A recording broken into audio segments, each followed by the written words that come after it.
Amis, nous nous retrouvons pour l'émission Stratégone, l'émission du mercredi sur le courrier des stratèges. On va parler Ukraine aujourd'hui et position de Donald Trump sur les négociations, la médiation entre la Russie et l'Ukraine.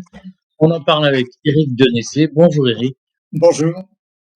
Et avec Édouard Husson. Bonjour Édouard. Bonjour deux Éric. Alors, on vous rappelle, donc, par ailleurs, j'en profite pour faire une petite page de pub, que cette émission Stratégone est une émission qui se veut un tout petit peu élitiste, mais qui vous donne un éclairage sur l'actualité qui est internationale, qui est non mainstream, avec des experts reconnus sur les sujets. J'ajoute que la chaîne YouTube du Courrier des Stratèges est une chaîne, j'allais dire, de complément par rapport au site internet du Courrier des Stratèges. N'hésitez pas à vous abonner sur notre site www.lecourrierdesstratèges.fr. Mes amis, nous allons parler de l'annonce que Donald Trump a faite, qui est sans surprise, qu'il pourrait se retirer très rapidement de sa mission de médiation entre la Russie et l'Ukraine, parce que, en gros, il en a marre que ça n'avance pas. Je voulais que vous nous commentiez deux choses, c'est-à-dire pourquoi on en est là, et est-ce qu'il faut prendre cette annonce au sérieux, et deux, si elle intervenait, quelles en seraient les conséquences concrètes, notamment en Europe, pour la sécurité européenne. Alors, est-ce que l'un de vous deux veut bien commencer par dire où on en est du processus d'intermédiation entre Poutine et Zelensky que Donald Trump a confié à monsieur Witkoff. Qui se dévoue. Éric, vas-y. Voilà, mais pour l'instant, il n'y a pas de processus de négociation véritable entre Poutine et Zelensky. Ça reste un jeu à trois, avec d'un côté Witkoff, Poutine et faisant la liaison avec Trump, et de l'autre Poutine et Zelensky discutant en direct. On y reviendra, on l'a vu au Vatican il y a quelques jours. Je pense que, pour répondre à ta première question, Donald Trump avait avancé, tant qu'il était candidat, le fait qu'il réglerait la crise ukrainienne en 24 heures. C'était une boutade, mais après en 100 jours. Les 100 jours sont écoulés, il n'y est pas parvenu. Il y a de nombreuses raisons à cela, et je pense effectivement que il a des objectifs très précis en matière de réindustrialisation, d'action internationale, notamment vis-à-vis de la Chine. Et donc le boulet que représente la crise ukrainienne sur son budget et sur son blocage dans le rapprochement avec la Russie sur un certain nombre de points qui sont essentiellement économiques, finalement lui déplaît, et il me semble bien près de passer la main. Je crois que ce ne sont pas des menaces en l'air, et qu'il y a derrière ça une vraie volonté. Maintenant, est-ce qu'il pourra le faire? Parce qu'on mesure que de plus en plus un certain nombre d'acteurs américains sur le terrain, notamment la CIA, semblent tout à fait opposés à cette politique et semblent même faire en partie du contre-jeu. Édouard, qu'est-ce que tu veux rajouter à ce point? Alors, pour compléter, je dirais deux choses. La première, c'est que Trump commet une erreur sur un fait. Il ne peut pas être médiateur. Il ne peut pas être médiateur parce qu'en fait, les États-Unis sont depuis le départ partie prenante au conflit. Donc, en fait, il faudrait qu'il prenne les moyens de trouver un accord avec la Russie. La deuxième, je pense, la deuxième chose, c'est que il a pensé pouvoir résoudre rapidement, mais avec de mauvaises prémices qui lui ont été données essentiellement par le général Kellogg, qui est l'auteur d'un plan pour un cessez-le-feu. Et Kellogg, qui est un néoconservateur par certains aspects, en tout cas un faucon, on va dire. Kellogg, c'est lui qui a persuadé Trump que la Russie était en difficulté, et qu'en particulier, on pouvait la mettre encore plus sous pression sur le plan économique, mais surtout qu'elle avait des pertes gigantesques. On se rappelle le poste au début de son mandat où Trump parlait d'1 million de morts russes. Or, ce chiffre, il l'a par le général Kellogg. Avec ces mauvaises prémices, donc, Trump n'a pas compris que la Russie ne dise pas oui tout de suite à sa proposition de médiation, comme il l'appelle. Et donc, à partir de là, il y a cette envie d'envoyer tout promener sur le mode allez vous faire voir, j'ai fait des efforts, mais ni vous ni les Ukrainiens n'êtes prêts à faire quelque chose. Mais comme vient de le dire Eric Dessay, il y a beaucoup de contre-forces. Il y a effectivement la politique autonome de la CIA sur le terrain, mais il y a aussi tous ceux qui font valoir à Trump, et je pense que Kellogg en fait partie, que renoncer à soutenir l'Ukraine, c'est quand même renoncer au prestige des États-Unis. Ouais. Alors moi j'ajouterais également une deuxième chose, c'est que comme le dit justement Edouard, Trump n'est pas médiateur, et ça c'est effectivement une erreur d'approche, mais en même temps, vu que cette guerre a toujours été considérée par le Kremlin comme une guerre finalement entre l'OTAN et la Russie, ce sont donc les États-Unis qui sont naturellement son premier interlocuteur. Et effectivement, Trump devrait être capable de dire ce qu'il n'a pas fait, de dire nous arrêtons les frais, je suspends mon soutien non seulement à l'Ukraine, mais également aux pays de l'OTAN qui bénéficient je dirais, de moyens et d'armements qu'ils livrent à l'Ukraine et qui leur viennent des États-Unis. Finalement, il est un peu entre deux eaux. Sur ce plan-là, ni franchement médiateur, ni franchement, je dirais, belligérant, décidant d'arrêter les frais. Alors quand même, dans cette affaire, on a vu que Trump a fait son premier message officiel reprochant à Poutine d'avoir lancé des bombardements sur Kiev en disant je suis déçu. Est-ce que Trump n'est pas aussi surpris par la réticence de Vladimir Poutine à signer très vite un accord? Non, je ne pense pas. Il faut quand même rappeler que pour Poutine, comme pour l'ensemble des Russes, la méfiance et la défiance vis-à-vis des Occidentaux est maximale. Rappelons quand même que pendant son premier mandat, Trump a largement permis et facilité l'armement de l'armée ukrainienne en prévision finalement de ce qu'elle y suit.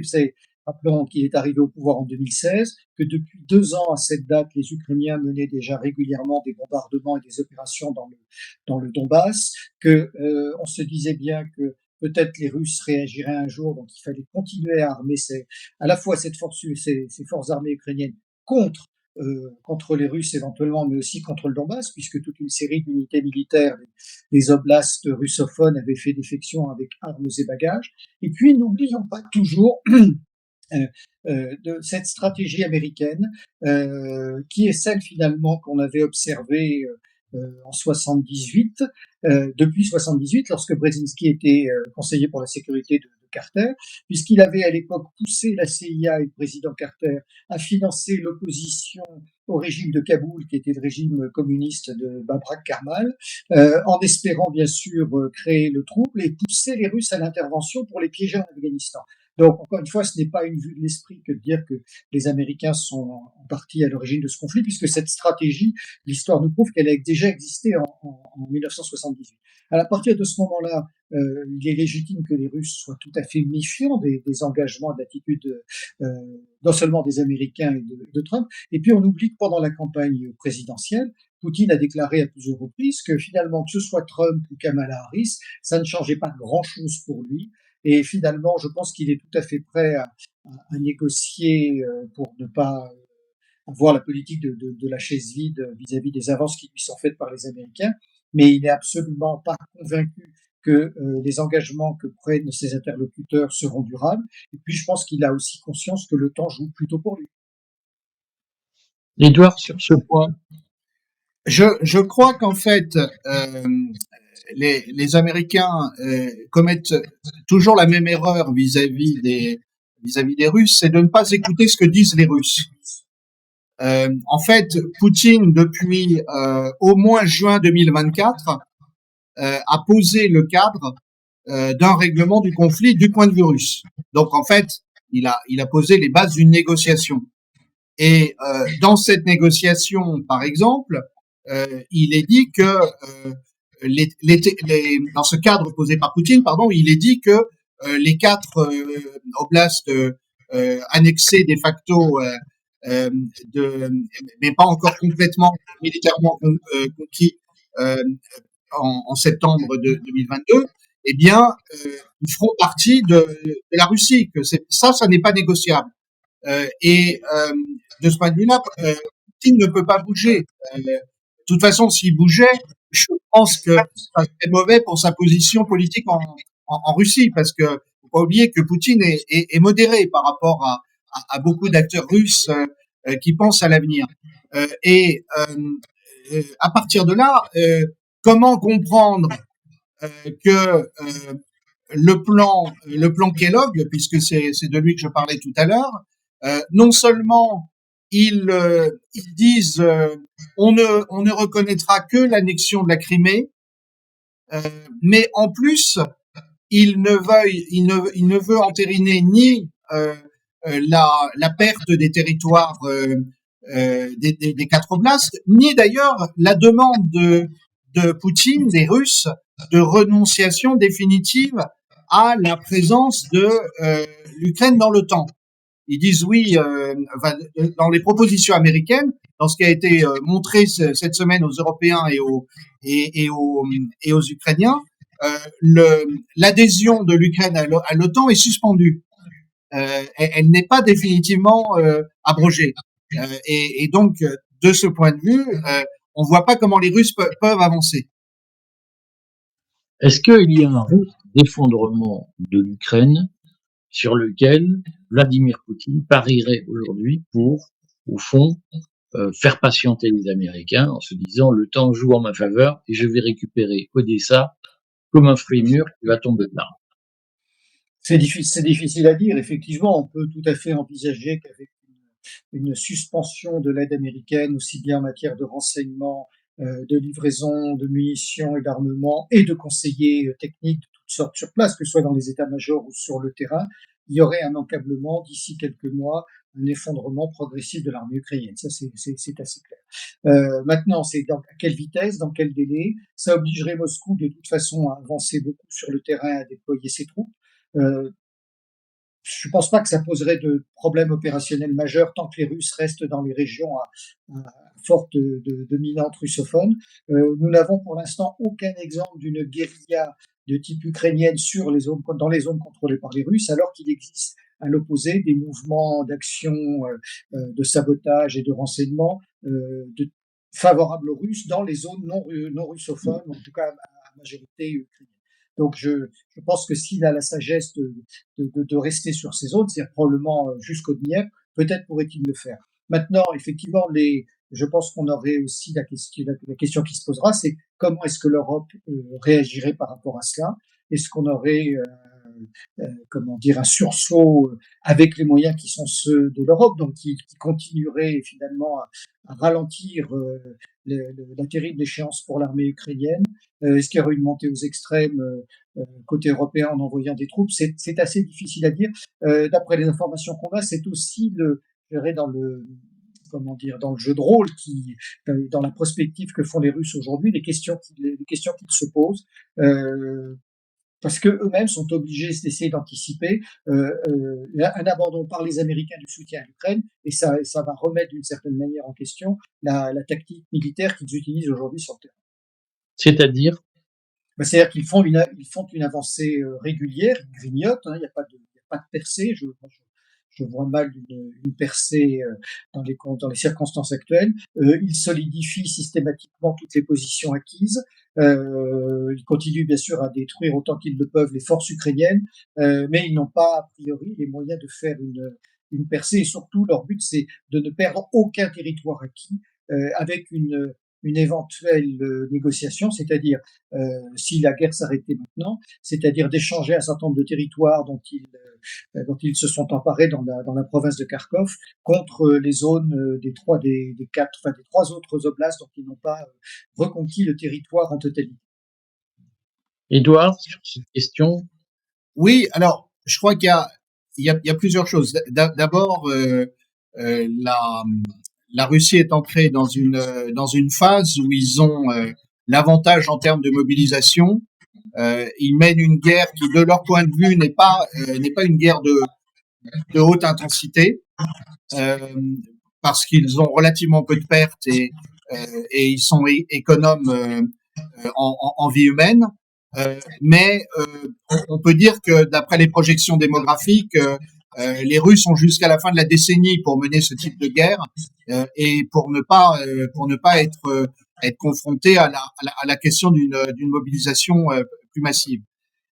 Moi, ce qui me frappe, c'est le fait que les Russes, en fait, de plus en plus ouvertement réfléchissent à une stratégie globale.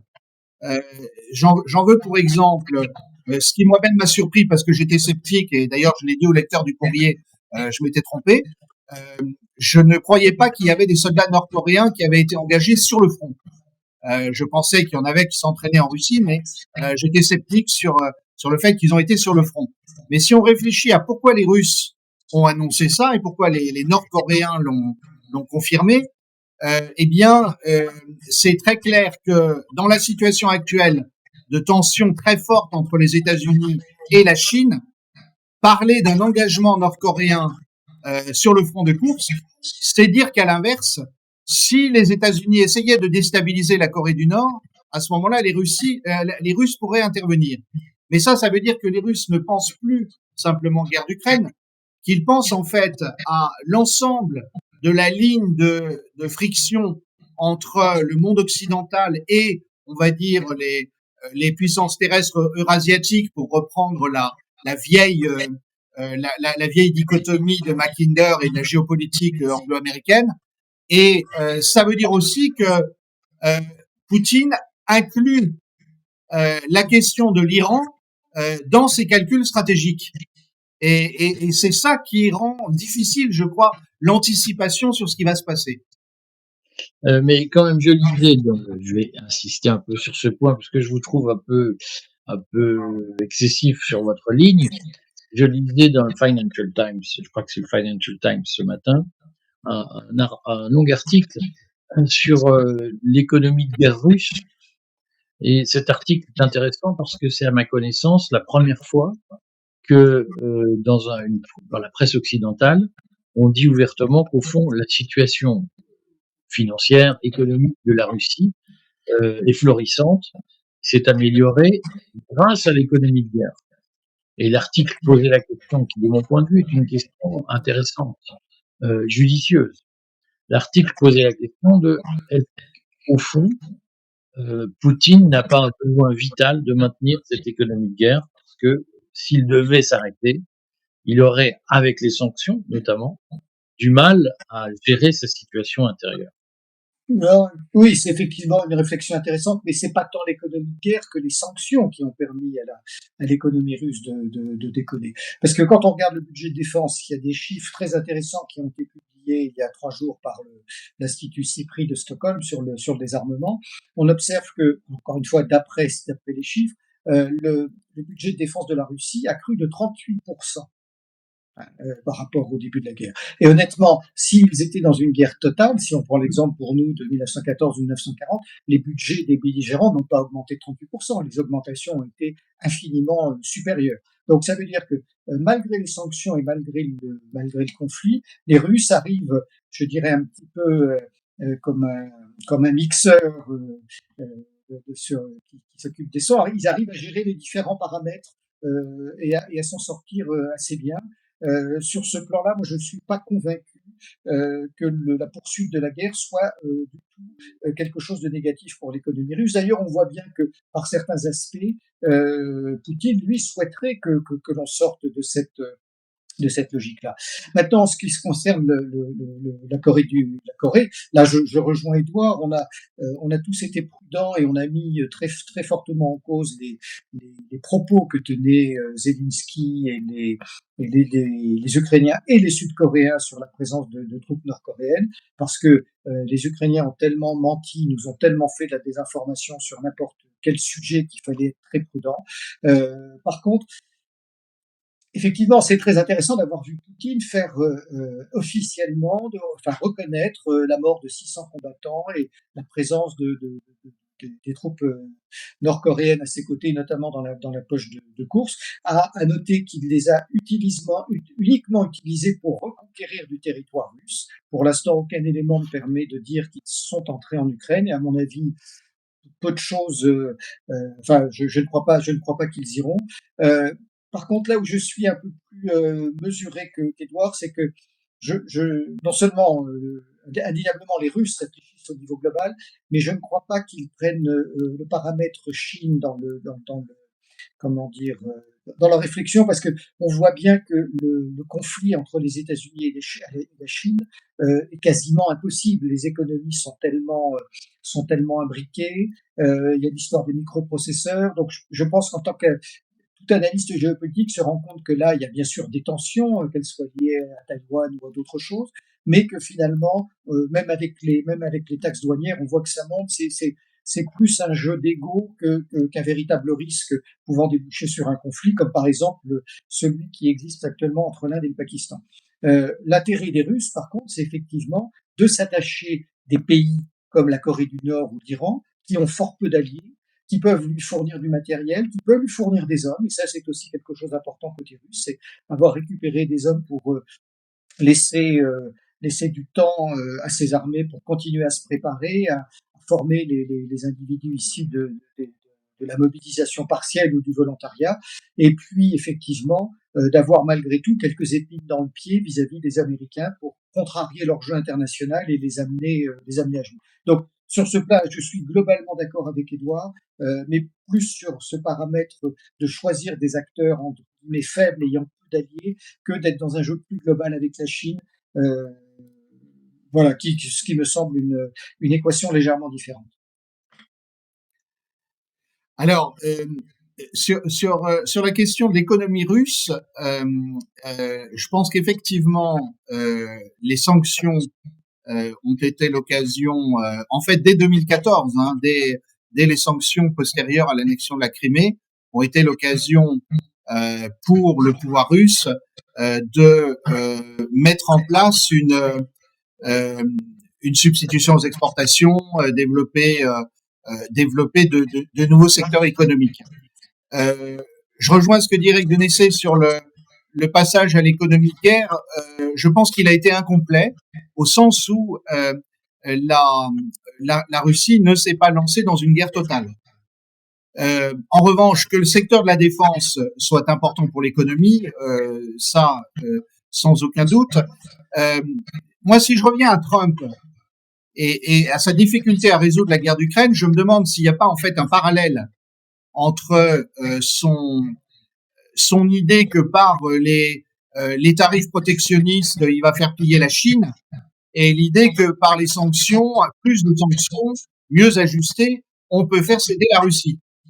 Et je pense qu'il y a de ce point de vue-là un dénominateur commun à l'ensemble de la politique de Trump, qui d'un côté préférerait ne pas faire la guerre, même s'il aime bien le côté des démonstrations militaires, mais de l'autre surestime très clairement l'impact des instruments qui sont à sa disposition. Alors, les sanctions contre la Russie, c'est pas Trump qui les a commencées, loin de là. Il en a rajouté peu depuis qu'il est au pouvoir, mais en revanche, il est persuadé que par exemple, en faisant chuter les prix du pétrole, il va embêter l'économie russe. Et en fait, ce que montrent beaucoup de statistiques, c'est que l'économie russe est moins dépendante à ses ventes d'hydrocarbures qu'elle ne l'était il y a une dizaine d'années. Et il faudrait en plus que les prix baissent de manière encore plus significative pour que ça ait un impact. C'est vrai que Edouard a raison. Sur ce plan-là, les Américains feraient, je dirais, auraient une double victoire puisqu'ils ont besoin à la fois d'une énergie peu chère et en plus ça pourrait affaiblir les Russes. Mais il faudrait vraiment descendre en dessous, peut-être de $40 le baril pour que c'est vraiment un impact sur l'économie russe. Et puis on évoquait tout à l'heure, Eric, le fait que les Américains, s'ils retiraient leur soutien, affaibliraient bien sûr, l'armée ukrainienne. Mais encore une fois, j'en reviens au budget de défense parce que c'est quelque chose d'intéressant, même si ce sont des budgets actuels, des prévisions. Aujourd'hui, on a vu l'Allemagne, qui est le deuxième pays au monde à avoir le plus augmenté son budget de défense, plus 28%. Et ce qui est très intéressant, c'est que les trois budgets des trois principaux pays européens, Allemagne, Grande-Bretagne et France, représentent ces trois budgets cumulés sans tenir compte des autres Européens, y compris les Italiens qui n'ont pas un budget ridicule, font une fois et demie le budget de défense de la Russie. Alors, sans prendre en compte les parités de pouvoir d'achat. Et ça veut dire que même pris 2 à 2, les budgets britanniques et allemands cumulés sont supérieurs au budget russe. Les budgets français et allemands cumulés sont supérieurs au budget russe. Et il n'y a que le budget français et britannique qui est très légèrement inférieur. Donc, on voit bien d'abord que l'effort n'a pas été fait totalement, comme le disait Édouard, dans une guerre totale d'un côté, que nous pourrions avoir les moyens financiers, nous, de faire quelque chose. Seulement, le budget ne correspond pas nécessairement à la réalité de terrain en matière d'effectifs, en matière de capacité de production, en matière de diversité des matériels. Donc, ça veut dire à un moment ou à un autre que l'Ukraine rencontrera des problèmes extrêmement graves si les Américains ne les soutiennent pas. Et je dirais que d'une certaine manière, entre le fait que Trump ait envie de jeter l'éponge et que Zelensky et son entourage s'obstinent de manière de plus en plus stupide sur la non-rétrocession sur le refus absolu de reconnaître que la Crimée est une terre russe et que les 4 oblasts pourraient rester entre les mains de Moscou. Il ne fait aussi qu'accélérer la triste issue qui lui pend. Donc concrètement, messieurs, votre pronostic, c'est est-ce que Trump va se retirer très prochainement de ces non-négociations? Allez, Edouard. Alors, je pense que faut jamais oublier que les Américains sont toujours dans la communication et que c'est une part importante de leur politique. Donc, j'imagine très bien Trump de manière démonstrative disant ou faisant dire par Marco Rubio, qui a déjà esquissé ça, allez vous faire voir. On a fait tout ce qu'on a pu. J'aurais pu résoudre si on m'avait laissé faire, mais les Russes et les Ukrainiens sont impossibles. L'Union européenne jette de l'huile sur le feu. Ça n'empêche pas qu'en sous-main, d'abord les Américains laissent faire la CIA qui mène sa propre politique en Ukraine, et d'autre part que les Américains restent à basse intensité, en particulier à mon avis pour contrôler les Britanniques. Les États-Unis ont un vrai souci, c'est le jusqu'au-boutisme britannique, qui est d'ailleurs à mon avis beaucoup plus embêtant que l'attitude de Macron ou même celle de Zelensky. Mais les Britanniques sont vraiment désireux de créer un incident, par exemple sur la centrale de Zaporogie. Donc, mon pronostic, c'est une communication sur le fait on se retire, regardez, de toute façon, je suis un homme de paix et les autres n'ont pas voulu faire la paix, qu'ils se débrouillent. Et ça n'empêchera pas qu'il y aura une présence militaire camouflée, continuée, et encore sans doute des livraisons d'armes ou un soutien du renseignement. Oui, je pense que de toute façon, il est capable de jeter l'éponge à un moment donné, ne serait-ce que pour provoquer une réaction peut-être des deux parties, notamment de Zelensky. Mais comme le dit Édouard Husson, je pense qu'effectivement, il enlèvera, si on en arrive à cette extrémité-là, ce qui est visible, c'est-à-dire les conseillers militaires, les aéronefs qui font du renseignement. À mon avis, c'est une chose qui partira. Les opérations clandestines dureront. Et ce que dit Édouard sur les Britanniques marche dans les deux sens. C'est-à-dire, c'est tout à fait juste.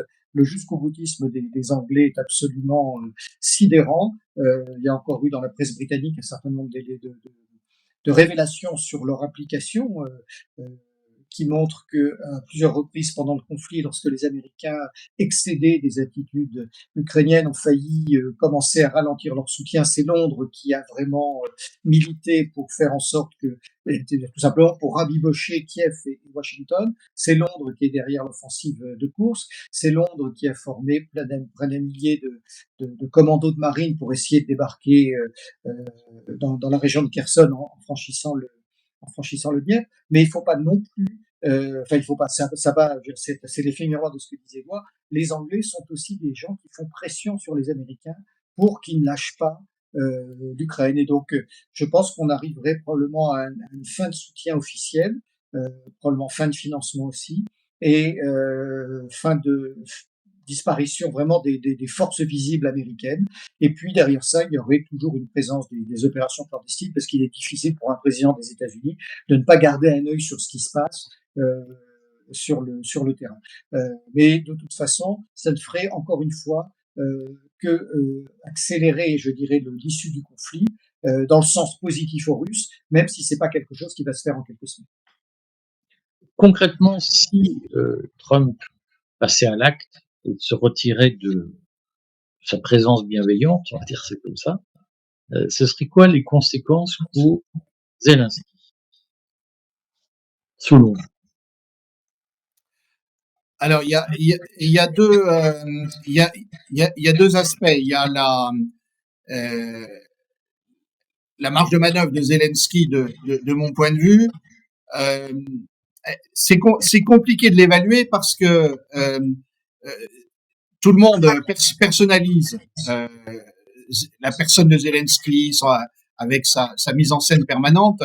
Mais la vérité, c'est que Zelensky, c'est quelqu'un qui contrôle pour l'instant les services de renseignement ukrainiens, qui est de mèche avec eux et sans qu'un point ait été enfoncé à ma connaissance. C'est quelqu'un qui garde le soutien d'une partie de l'armée, pas de toute l'armée, hein. Mais il y a ceux qui pensent que le général Zaloujny a été exilé à Londres et que c'est une mauvaise chose, et qui pourrait faire un bon successeur à Zelensky comme président.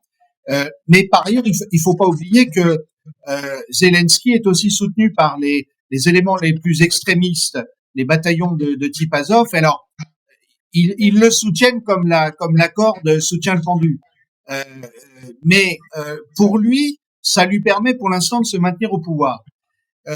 Une des questions que je me pose, c'est de savoir si, parce qu'il a un côté funambule et que ça lui a réussi jusqu'à maintenant, il ne se lancerait pas dans le pari fou de finalement organiser des élections dans l'espoir d'être réélu et de retrouver une légitimité, ce qui d'ailleurs couperait une partie de l'argumentation de Vladimir Poutine, qui dit Zelensky n'est pas légitime. Donc je pense que c'est ça. Les perspectives. Le troisième scénario possible serait celui d'un coup d'État contre Zelensky, mais il est très difficile de se rendre compte de sa possibilité. Puis surtout, ça serait pour le remplacer par qui? Est-ce que c'est par Zaloujny, qui est en partie l'homme des Britanniques? Ça, je peux pas en dire plus.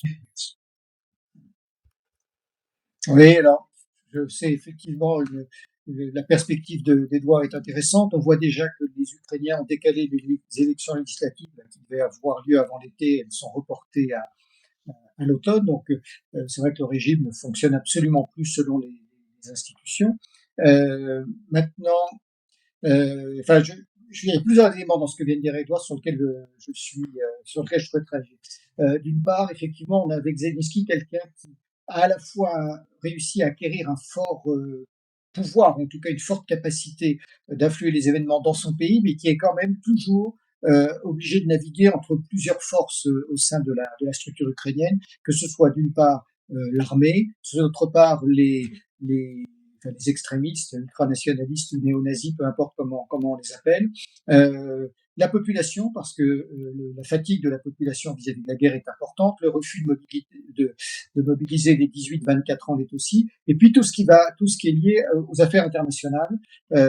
Et je dirais qu'un abandon dans un premier temps de l'aide, une suspension, une suppression de l'aide américaine à l'Ukraine pourrait aussi lui donner l'occasion de rebondir en tant que héros et de victime, ce qu'il fait depuis très longtemps, en disant, vous voyez, tout le monde nous lâche, nous sommes les mal-aimés, et moi, je continue à tenir bon, à occuper la première place, et la propagande et les systèmes de guerre de l'information ukrainien que nous ne cessons de voir à l'œuvre depuis le début du conflit, relayés par tous nos médias européens, pourraient, en tout cas en termes d'image, lui donner cette dimension. Alors, pourrait tout à fait organiser des élections et les gagner, vu le niveau de transparence et d'état de droit qui existe en Ukraine. Je crois qu'il pourrait facilement gagner ces élections en les voire même peut-être en ne les piégeant pas ou en les manipulant. Il faut rappeler que les services de renseignement, surtout le grand service qui est le SBU, est un véritable KGB de l'époque stalinienne en Ukraine, hein, sur le refus de l'état de droit, arrestation sommaire, et ça depuis 2014, pas uniquement depuis le début de la guerre. Donc ça lui donne une certaine marge de manœuvre, mais il ne faut pas oublier non plus qu'il est coincé dans les négociations justement en raison de la pression que font tous ces groupes néo-nazis qui sont autour de lui, qui ne veulent absolument rien entendre pour ce qui est de céder, de reconnaître l'appartenance de la Crimée à la Russie, de céder des territoires, et que là, finalement, ça l'empêche d'avoir une marge de manœuvre vis-à-vis des Russes, parce que la situation est quand même claire. L'Ukraine est en train de perdre cette guerre s'il ne l'a pas déjà définitivement perdue, et il ne peut pas se permettre d'avoir une position dure dans la négociation avec les Russes, alors que c'est lui le vaincu et que le soutien américain risque fort de lui être tiré. Mais on sait pertinemment que s'il faisait la moindre concession en ce sens, il pourrait être éliminé, on pourrait voir une tentative de prise de pouvoir des mouvements ultranationalistes, et qui sont de plus en plus présents maintenant, répartis au sein de la totalité des armées, parce que la guerre finalement a permis leur diffusion, leur perfusion dans l'appareil, et puis au fur et à mesure finalement que l'Ukraine se replie sur cette partie occidentale, galicienne, qui a toujours été plus proche de l'Europe de l'Ouest que du monde russe, eh bien finalement il croît en proportion. Donc finalement ça pourrait valider les deux options, soit une réélection dans des conditions sûrement discutables, soit une tentative de coup d'État s'il faisait la moindre concession. Et donc on est finalement dans une voie étroite dont on ne voit pas pour l'instant véritablement la direction qu'elle pourrait prendre.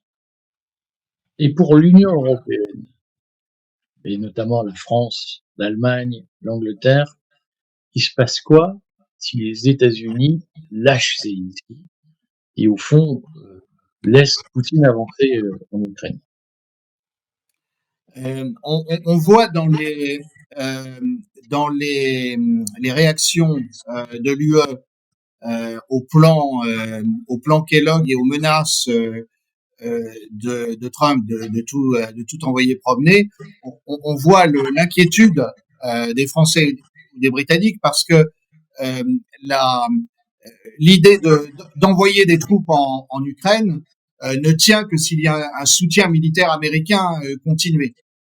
Donc effectivement, on verra à ce moment-là que le roi est nu, sauf à ce que Macron, par exemple, prenne le risque d'envoyer nos troupes d'élite en faisant des cibles même pas mouvantes d'ailleurs, pour des cibles fixes pour les Russes qui là l'ont dit à l'avance, ils frapperont.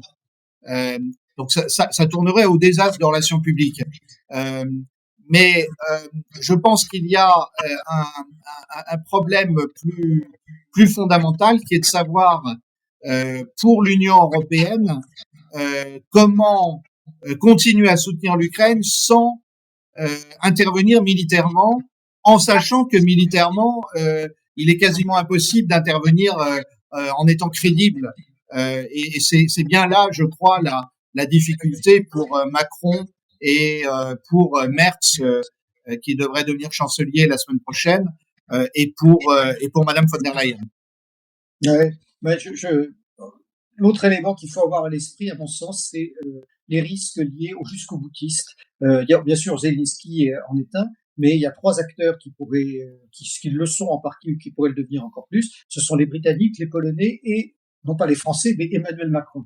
Parce qu'effectivement, il y a chez les Britanniques comme chez les Polonais une volonté de ne pas voir une victoire russe. C'est très clair, ils veulent empêcher la Russie de gagner par tous les moyens, ce qui n'est absolument pas réaliste, puisque la Russie a déjà gagné. Et finalement, au lieu de reconnaître une situation de terrain, de parvenir à une paix pour arrêter les combats, quitte à repréparer quelque chose pour dans 5, 10 ou 15 ans, ce que je ne souhaite pas d'ailleurs, mais ils n'en sont même pas à cette attitude, je dirais, de tactiques pour essayer de jouer le temps et de modifier les cartes dans quelques années, dans quelques décennies. Ils sont vraiment dans une logique empêcher la Russie de gagner par tous les moyens.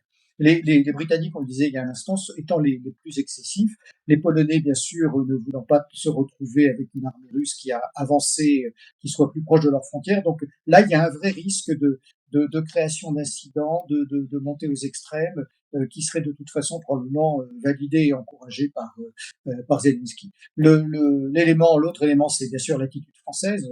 Encore une fois, plus exactement, l'attitude d'Emmanuel Macron, qui a été toujours l'un de ceux qui a le plus poussé dans cette direction. Et ça introduit indéniablement un facteur critique dans cette je dirais dans l'évolution qui pourrait être celle de cette crise ukrainienne dans les semaines et les mois qui viennent, parce que jusqu'au boutiste pour les États européens, il est non seulement lié à leurs dirigeants politiques pour des questions électorales, on le voit notamment en France, mais on le voit également sur un plan économique. Parce que ça permet de dissimuler un certain nombre de dysfonctionnements. Et ça, c'est très préoccupant. Il faut regarder avec beaucoup d'attention, notamment l'accord de défense ou de coopération qui est en train d'être finalisé entre la France et la Pologne. Nous nous retrouvons dans cette situation ubuesque où la France envisagerait éventuellement d'étendre une forme de dissuasion à la Pologne. En tout cas, c'est ce que dit Varsovie. C'est-à-dire que nous sommes en train d'aider un État qui n'a jamais acheté de matériel français, très peu de matériel européen, alors qu'il a toujours acheté du matériel turc, américain ou sud-coréen, avec notamment des fonds européens qui lui sont donnés. Donc là, on est en pleine contradiction. Il ne s'agit pas d'abandonner la Pologne, mais à un moment donné, il s'agit aussi de remettre les choses à plat avec des États qui n'ont jamais joué le jeu du fonctionnement de l'Union européenne. Moi, je vais être très, très cynique et très pragmatique. En réalité, quand bien même la Russie arriverait jusqu'au Dniepr, qu'est-ce que ça changerait pour nous, Union européenne? Les Ukrainiens paieraient le prix de leur comportement vis-à-vis des populations du Donbass. La Russie, on le sait, c'est quand même quelque chose d'assez évident quand on regarde les chiffres et les effectifs, ne représente pas une menace militaire pour l'Europe. Et finalement, notre seule crainte, c'est que elle ait remporté cette victoire, plus qu'une victoire symbolique, et qui finalement nous amènerait, nous Européens, à comprendre que nous ne sommes plus rien, que nous n'avons plus de poids dans les affaires internationales, que nos dépenses militaires sont insuffisantes. Et c'est ça, je pense, qui déplaît le plus et qui fait le plus peur aux élites européennes. Bon, bien, c'est sûr, ces bonnes paroles, anti-polonaises d'ailleurs. Régulièrement dans le courrier, on parle de la Pologne. On dit, mais non, les Polonais, ils sont des méchants. Je sais pas pourquoi vous aimez pas les Polonais. Mais non, c'est beaucoup les Polonais. Mais ce sont des combattants remarquables, ils sont des gens, mais leur politique n'est pas une politique qui est, comment dire, qui va dans le sens ni de celle des intérêts français, ni des intérêts de l'Union européenne, il faut le dire. Donc, on méditera longuement sur, après tout, est-ce que ça nous concerne si Poutine poursuit son avancée en Ukraine? Ce que je vous propose, c'est qu'on se retrouve la semaine prochaine pour Stratégone. Pour ceux qui s'intéressent aux questions internationales, je rappelle que demain, 1er mai, le Courrier travaille et publiera un entretien avec Ulrike Reichster sur ce qui se passe en Roumanie, notamment sur les risques de Ruxit qui pourrait exister désormais. Et puis, on fera une petite relâche quand même gentille. On se retrouve mercredi prochain pour Stratégone. Merci, messieurs. Merci beaucoup. Bientôt.